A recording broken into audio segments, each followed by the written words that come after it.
पिताश्री, मौन रहो और इस अंतिम संस्कार की विधि को रोको।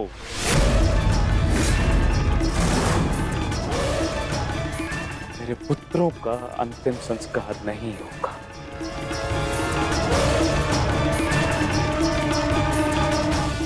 महाराज, ये कैसा अनर्थ करने जा रहे हैं आप? देखिए, इस संसार में आने वाले का और इस संसार से जाने वाले का संस्कार अत्यावश्यक होता है, अन्यथा इनकी आत्माओं को कैसे मुक्ति मिलेगी? क्या कर रहे हैं आप? क्या इस संस्कार से मुझे मेरे पुत्रों को खो देने की पीड़ा से मुक्ति मिल सकती है शकुनी? क्या इस संस्कार से उस दहल पर लगे चिन्ह जो महारानी गांधारी के शरीर पर आज भी है, क्या वो मिट सकते हैं? तुम्हारे लिए वो केवल 5 सैनिक थे, किंतु मेरे लिए वो मेरे अंग, मेरे शरीर, मेरी आत्मा के 5 हिस्से थे, 5 अंश थे। आज मैंने अपनी आत्मा के वो 5 अंश भी खो दिए और इससे अधिक हानि अब मैं सह नहीं सकता। मैं वर्तमान नहीं देख सकता, परंतु भविष्य देखने की क्षमता आ गई है मुझ में। हस्तिनापुर का महाराज होने के नाते ये मेरा निर्णय है कि इस युद्ध को इसी क्षण रोक दिया जाए।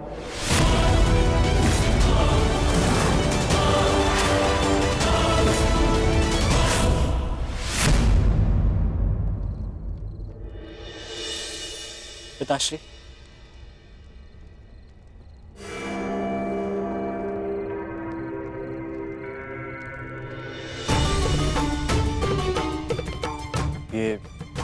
ये किसके लिए? आपके लिए पिताश्री। आज आपको अंगराज कर्ण के 2 बाण लगे थे ना, उनके उपचार के लिए।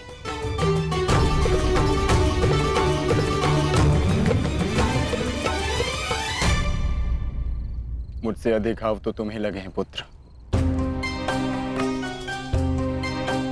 मैंने सुना तुम्हारे और दुर्योधन के मध्य हुए द्वंद्व के विषय में।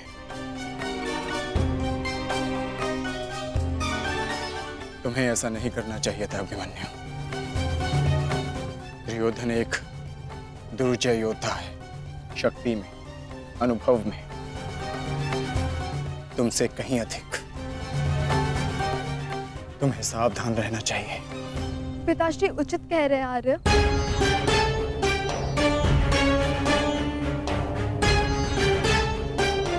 किंतु एक योद्धा के लिए यह विचार सुनना और स्वीकार करना दोनों ही अनुचित है, और छिपकर 2 योद्धाओं की बातें सुनना भी अनुचित है उत्तर।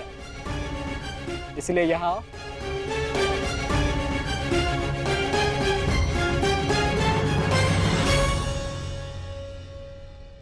आप ही बताइए पिताश्री, क्या एक पत्नी का अपने पति के लिए चिंता करना अनुचित है? आप कहते हैं तो ये मान जाते हैं, और मैं कहूं तो ये मुझ पे बरस पड़ते हैं।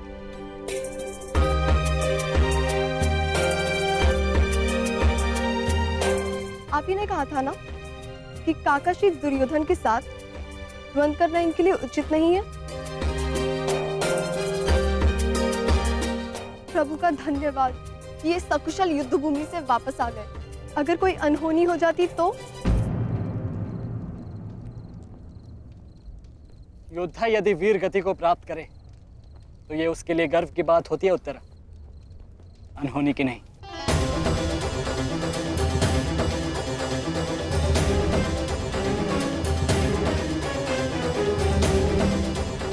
मुझे तुम्हारे साहस और कौशल पर गर्व है पुत्र,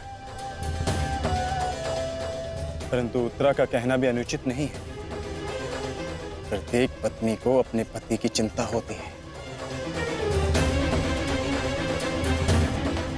उत्तरा केवल तुम्हें सुरक्षित देखना चाहती है पुत्र। और मैं हस्तिनापुर के मधान युवराज का अहंकार तोड़ना चाहता हूं पिताश्री। जब भी रणभूमि में मेरी दृष्टि उन पर पड़ती है तो मेरे कानों में माता द्रौपदी की करुण पुकार गूंजने लगती है और फिर मैं स्वयं को रोक नहीं पाता। तो आप दोनों पूर्णतः निश्चिंत रहिए।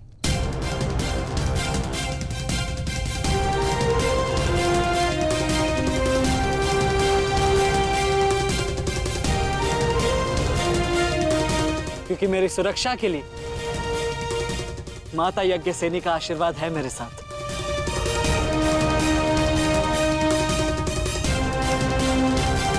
और जब तक ये मेरे साथ है मुझे कुछ नहीं हो सकता।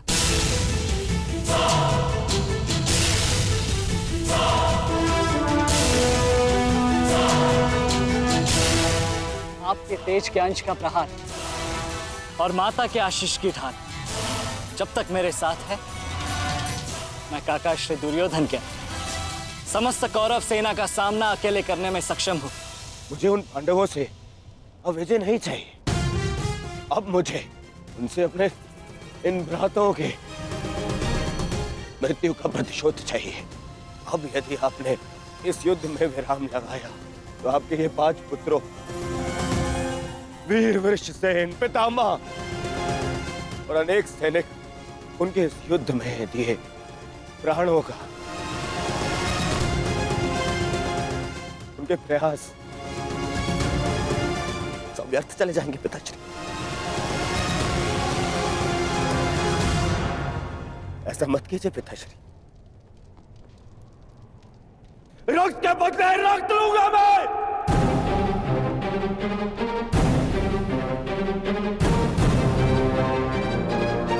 अपने अपने अपने अपने पुत्र को है। अब वो पांडव अपने पुत्र को के और हम मुझे पाएंगे पिताश्री। मूर्खतापूर्ण बातें मत करो दुर्योधन। पितामह और अपने भाइयों के परिणाम से आने वाले भयानक भविष्य के संकेत को समझो। तुम्हारे होते हुए, गुरु द्रोण के होते हुए, कर्ण के होते हुए मेरे 5 पुत्रों को निर्दयता से मार दिया गया। पुत्रों को खोकर मैंने युद्ध जीत भी लिया तो भी ये पिता हारा हुआ ही कहलाएगा पुत्र। अब और विनाश मैं नहीं सह सकता। मैं कल ही कुरुक्षेत्र जाकर पांडवों से संधि की याचना करूंगा।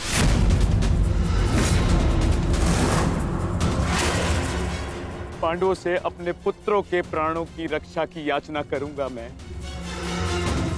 क्योंकि केवल यही एक मार्ग शेष है। मुझे इस युद्ध भूमि, इस युद्ध से दूर रखने का एक और उपाय है पिताश्री।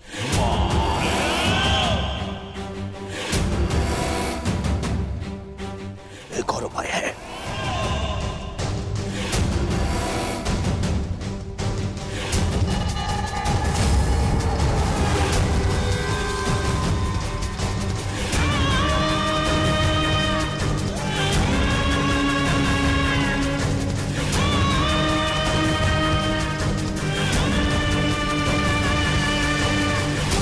और उपाय ये है कि आप इसी क्षण मेरा वध कर दें। अभी मेरे प्राण हर ले, क्योंकि मैं ना संधि करूंगा और ना ही याचना करूंगा उन पांडवों के समक्ष।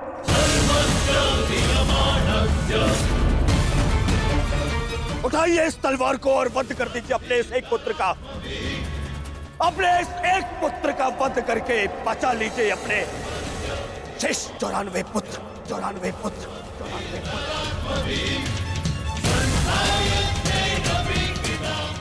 लीजिए और प्रहार करिए मुझ पर। लीजिए, उठाइए इसे और प्रहार करिए अपने इस पुत्र पर, क्योंकि वो अब पांडवों के समक्ष नहीं झुकेगा। मेरे मित्र से पूर्व आप मेरा वध करें। यदि आपको हम पर विश्वास नहीं तो हमें जीवित रहने का कोई अधिकार नहीं। आप मेरा वध करें या हमें एक और अवसर दें। अपने पुत्रों के बलिदान को व्यर्थ मत जाने दीजिए महाराज। युद्ध लड़े बिना पराजय स्वीकारने से तो अच्छा है कि आप अपने हाथों से हमें मृत्यु प्रदान करें। आपने अपने पुत्र के लिए जो स्वप्न देखे हैं, क्या उनपे वो स्वप्न भी सम्मिलित हैं जिनमें वो अपने शत्रुओं के सामने क्षमा याचना करे?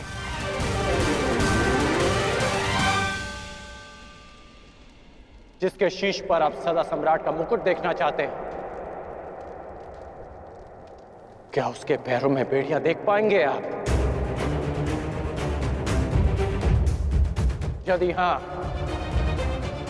तो आप मुझे मृत्यु प्रदान करें, और यदि ना, तो आप मुझे एक अवसर दीजिए। आप हमारे महाराज हैं, हम सब आपके आदेश के अधीन हैं, किंतु आपका ये आदेश हस्तिनापुर और समस्त कौरव वंश के आत्मसम्मान को सदा के लिए नष्ट कर देगा।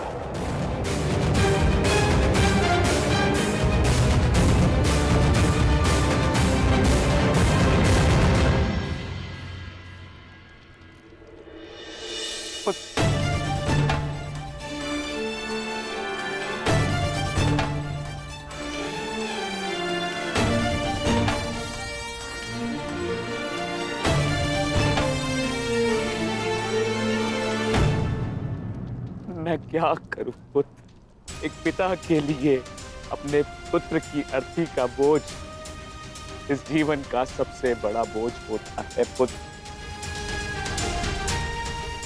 परंतु मुझसे ये बोझ सहन नहीं होगा। विश्वास कीजिए पिताश्री, अभी बोझ हम नहीं, अब वो पांडव उठाएंगे।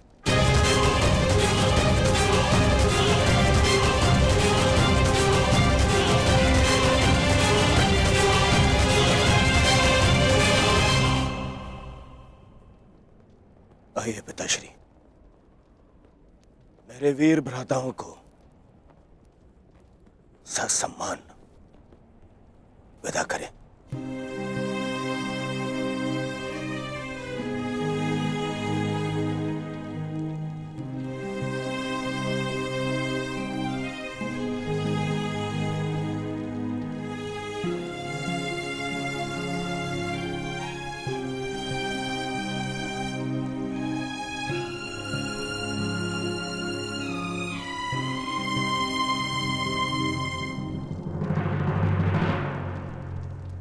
कौन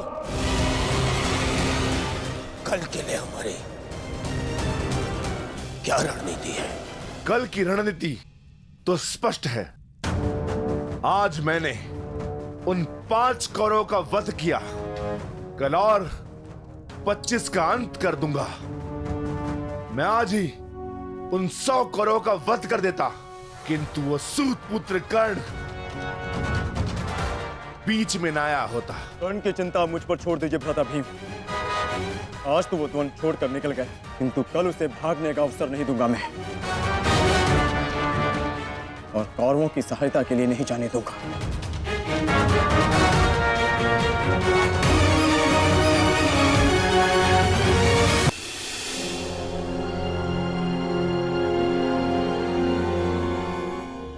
महाभारत का 12वां दिन है कल, और उन पांडवों का अंत करना है हमें। समस्या 5 भाइयों की नहीं दुर्योधन, केवल अर्जुन और भीम की है। उन्हें रोकने के लिए हमें एक योजना की आवश्यकता है। उस भीम को आप मुझ पे छोड़ दीजिए। अपने भाइयों की मृत्यु के मैं स्वयं प्रतिशोध लूंगा। अर्जुन को रोकेगा कर्ण। गुरु द्रोण अर्जुन के लिए पर्याप्त है मेरे होने वाले सम्राट। अर्जुन मेरा लक्ष्य है, उसे रोकने में मैं सक्षम हूं। तुम्हारे कौशल और सक्षमता पर मुझे कतई संदेह नहीं है अंगराज, परंतु पता नहीं क्यों तुम उसका उपयोग नहीं कर पा रहे हो। नहीं तो आज युद्ध के आरंभ में ही वास्तविक शक्ति का उपयोग करके तुम अर्जुन का अंत कर सकते थे कल, परंतु तुमने ऐसा नहीं किया। आपको तो कुशलता दिखानी थी, परंतु स्मरण रहे ये समय कुशलता दिखाने का नहीं है अंगराज। शीघ्र अतिशीघ्र युद्ध समाप्त करने का है। और यदि तुमने आज ऐसा किया होता अंगराज कर्ण, तो आज 5 कौरवों की नहीं 5 पांडवों की चिता जल रही होती। मामाजी, कर्ण को कब कौन सा अस्त्र चलाना है ये निर्णय उस पर छोड़ दीजिए। आज हम सब ने कर्ण का कौशल देखा है। मेरे अन्य भ्राता आज सुरक्षित हैं तो वो कर्ण के कारण। अरे परंतु परंतु का समय नहीं है मामाजी, और न ही आरोप प्रत्यारोप का।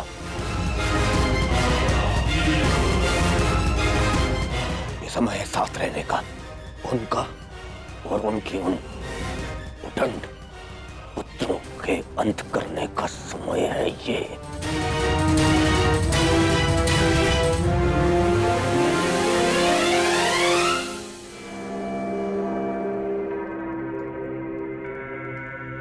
क्या हुआ माधव? आप इतने अशांत प्रतीत क्यों हो रहे?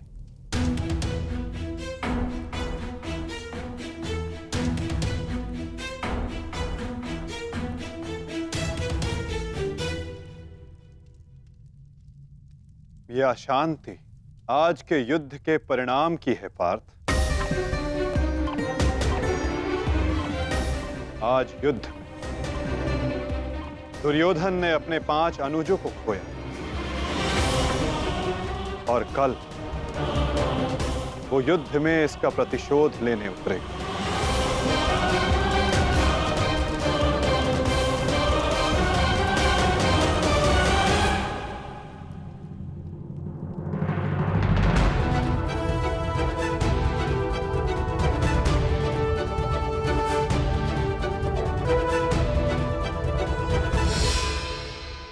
आचार्य की व्यूह रचना तुम सुन चुके हो मित्र,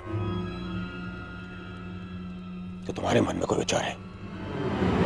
यदि सेनापति द्रोणाचार्य आज्ञा दें तो मेरे पास एक योजना है। अवश्य कहो अंगराज।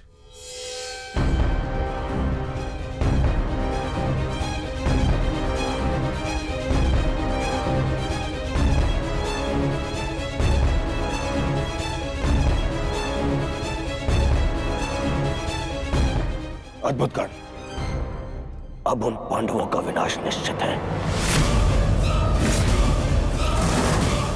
अब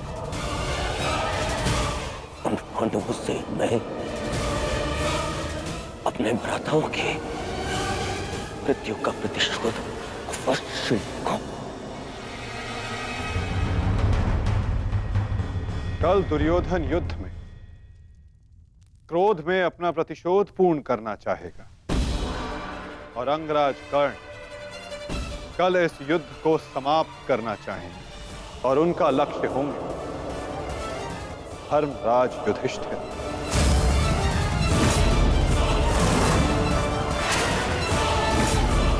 और हम सब का लक्ष्य होगा कौरवों की रणनीति को तोड़ देना।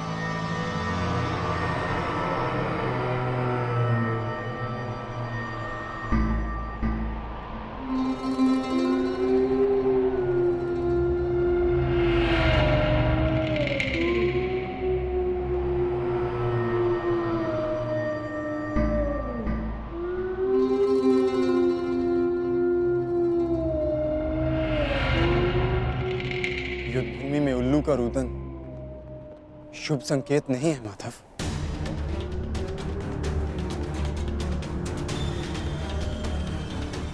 हाँ पार्थ, कदाचित आज का दिन, ये युद्ध कठिनाइयों से भरा होने वाला है।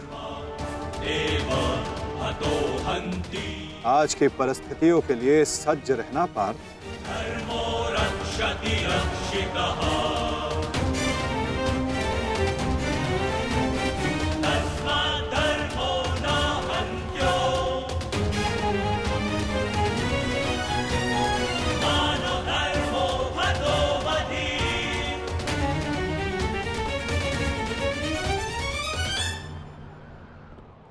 अपनी रणनीति बनाने से पूर्व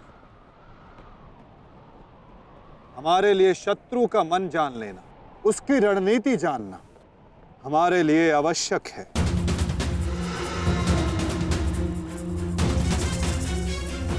सबको ज्ञात है ना कि आज शत्रु का लक्ष्य क्या होगा? युधिष्ठिर को बंदी बनाना हमारा आज का लक्ष्य होगा।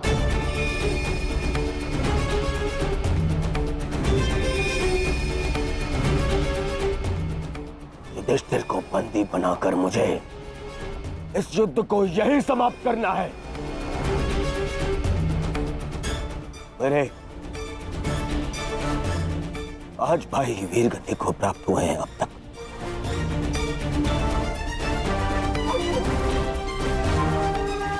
श्रद्धांजलि श्रद्धांजलि देनी है मुझे उन्हें।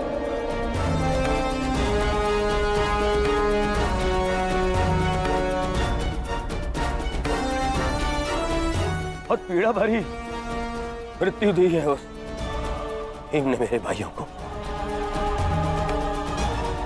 इन पांडवों को इतनी पीड़ा दूंगा कि अपनी मृत्यु की भिक्षा मांगेंगे ये मुझसे।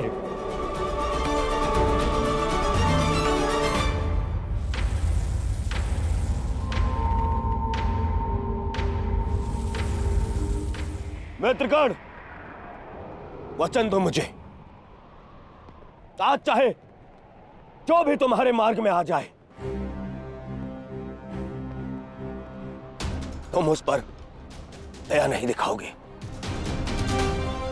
आज चाहे जो कोई भी आ जाए, तुम अपना सबसे तीव्र प्रहार उस पर करोगे। वचन दो मुझे मित्र। तुम्हारा आदेश मेरा वचन है मित्र। आज शत्रु कर्ण का एक भिन्न रूप देखेंगे।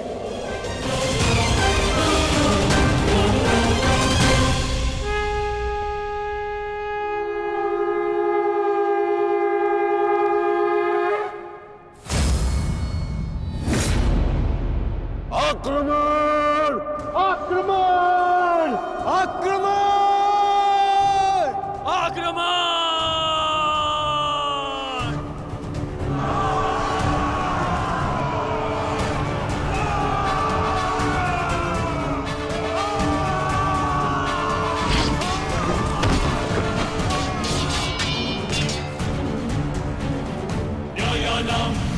उनका अस्त्र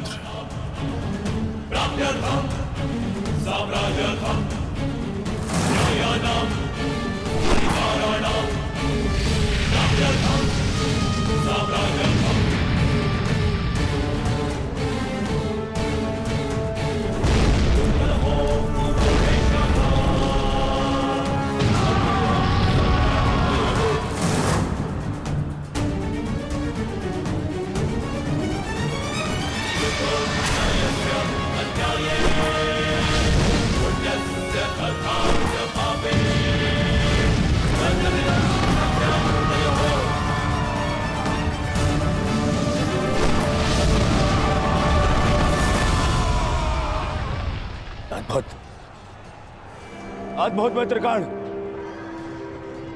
अद्भुत। अपना मार्ग ज्ञात है ना सभी को?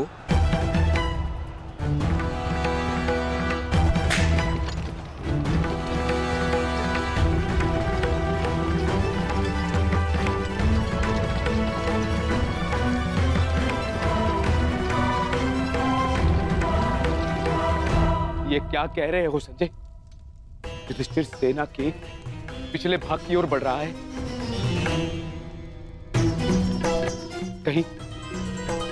कहीं उसे हमारी रणनीति का भान तो नहीं हो गया? कौरव युधिष्ठिर को बंदी बनाना चाहते हैं? ये तो मुझे ज्ञात नहीं है महाराज, किंतु युवराज दुर्योधन इस बात से बहुत व्यग्र हो रहे हैं।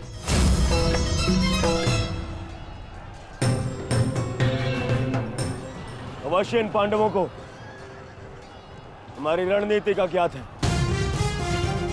इसीलिए भीम एक और हमारी सेना को भ्रमित कर रहा है और युधिष्ठिर पीछे जा रहा है। मित्रगण, तुम जाओ, युधिष्ठिर के पीछे तुम जाओ और जाके उसे बंदी बनाओ। युधिष्ठिर को बंदी बनाना हमारे लिए बहुत आवश्यक है। जाओ मित्र। परंतु मित्र, मैंने महाराज को वचन दिया कि आज किसी भी कौरव के प्राण नहीं जाएंगे। मुझे उस वचन को भी निभाना है मित्र। उसके लिए हम सब हैं यहाँ। युधिष्ठिर तुम्हारे सामने एक दुर्बल योद्धा है, तुम उसे आसानी से बंदी बना सकते हो मित्र। उसे बंदी बनाते ही ये युद्ध यहीं समाप्त हो जाएगा और मेरे भाइयों की रक्षा भी। मुझे ये युद्ध यहीं समाप्त चाहिए। कर्ण, जाओ आगे। ठीक है मित्र, परंतु मेरी योजना स्मरण रखना। मुझे तुम्हारी योजना स्मरण रहेगी मित्र। आगे बढ़ो। तब से युधिष्ठिर के रथ की ओर तीव्र गति से आगे बढ़ो।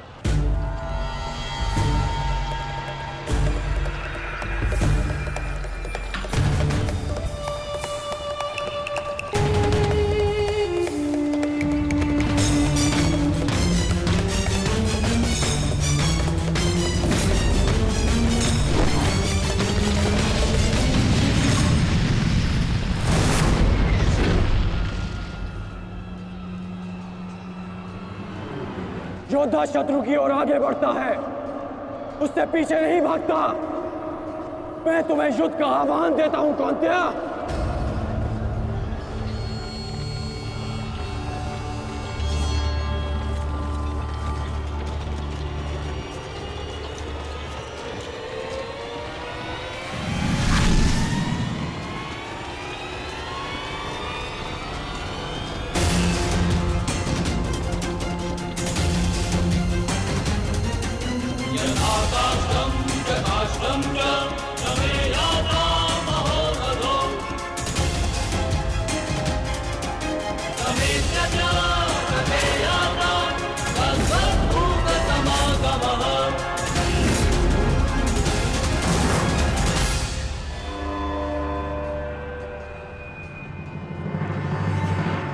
कौंतेय तुम्हारा आवाहन स्वीकार करता है।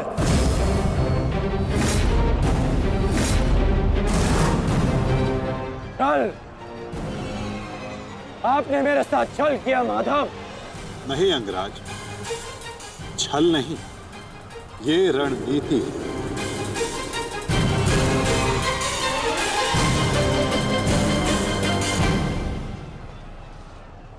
ये युधिष्ठिर का रथ है और इस पर युधिष्ठिर को विराजमान होना चाहिए था। वो तुम्हारी भूल है अंगराज, क्योंकि तुमने रथ को नहीं, रथी को युद्ध के लिए ललकारा है। और तुमने युधिष्ठिर को नहीं, कौंतेय को ललकारा है, युद्ध का आवाहन दिया और उसने तुम्हारे इस युद्ध के आवाहन को स्वीकार किया है। कर्ण, तुम सदैव मुझसे द्वंद्व करने का अवसर ढूंढते रहे हो कर्ण। समय आ गया है, अब दिखाओ कि तुम कितने समर्थवान और कुशल योद्धा हो। अपना आवाहन पूर्ण करो मुझसे और वहां भ्राता भीम अपनी प्रतिज्ञा पूर्ण करेंगे।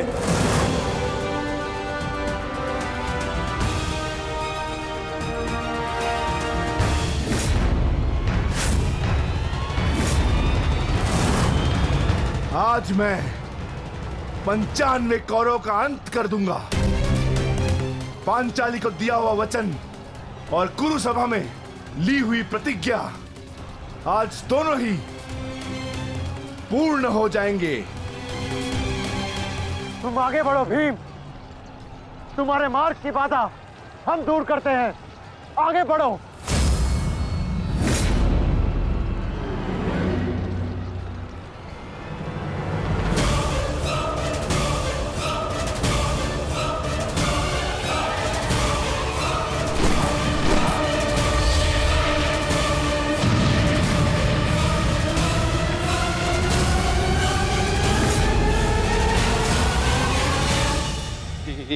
ये क्या कह रहे हो संजय? वहां वासुदेव ने कार्ड से कर्ण को फंसा दिया और यहाँ भीम हमारे व्यू में प्रवेश कर चुका है। शेष तीनों पांडव उसके पीछे हैं। अब कौन बचाएगा मेरे पुत्रों के प्राण? कौन करेगा उनकी रक्षा?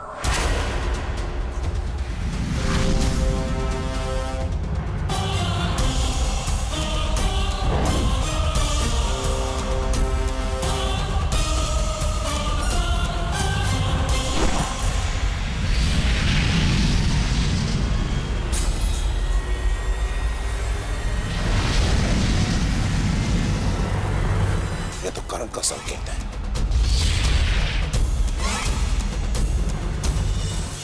तुम कोई भी संकेत दे लो कर्ण, तुम्हारी सहायता के लिए यहां कोई नहीं आ पाएगा, और ना ही मैं तुम्हें कौरवों की रक्षा करने के लिए यहां से जाने दूंगा।